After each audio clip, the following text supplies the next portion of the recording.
All right, now I'm recording. All right, here we go. So, now that we've seen kind of some of these problems are here just mainly for the mechanics. Learning how to do an expansion properly, okay, and then applying it to something that we've seen in the past, right? So the mechanical aspect of this. Now we're going to take these sum and difference formulas and do some simplifications and verifications with them. Okay? So, shall we? This one's pretty straightforward.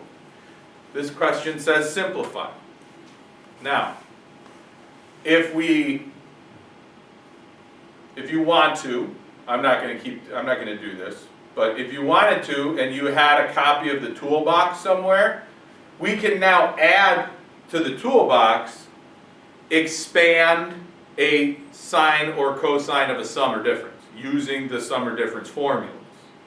So now that we've learned about the sum and difference formulas, we can use them in some of these proofs. Okay? How do we know we should do that? Remember, there's always these things that we're supposed to be looking for in these problems, like squared terms, fractions, plus or minus where we might have to factor. How do we know if we should use a sum or difference formula? Parentheses after sine or cosine or tangent. That's an indication that we're going to have to use these formulas. Okay? So for this one, if I'm going to simplify this, we've already established I don't get to distribute that. And try as you might, this is not one of the cofunction identities. The cofunction identities are all about differences. Okay? And if you're like, oh, well, I know that the cosine of pi over 2 minus x is sine, so can I just say, well, that's a plus, that's a negative? Niet. No. You cannot make that assumption. We'll be back to that in a second. So what do I do with this? Right? I expand it using the sum formula. So that would be the cosine of pi over 2 cosine x minus sine of pi over 2 sine x.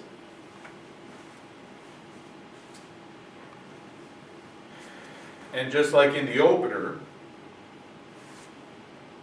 you can't, well, I don't want to say you can't. We have to be able to see pi as a value, not as a variable. So even though you look at this, and you're like, look at all this nonsense, pi's and x's, and this has a value, right, that I can determine from the unit circle. What is the cosine of pi over 2? It's the x-coordinate at pi over 2.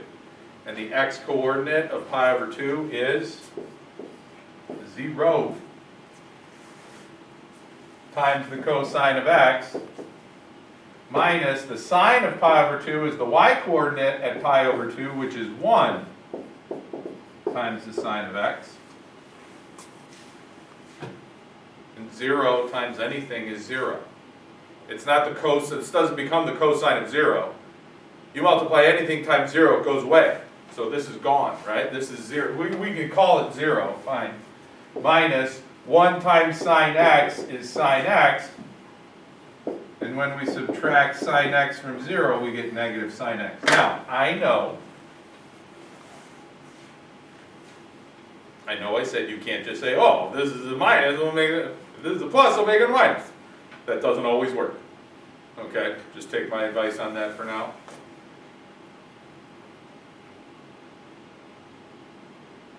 Okay, you want to do another one? This next one sucks.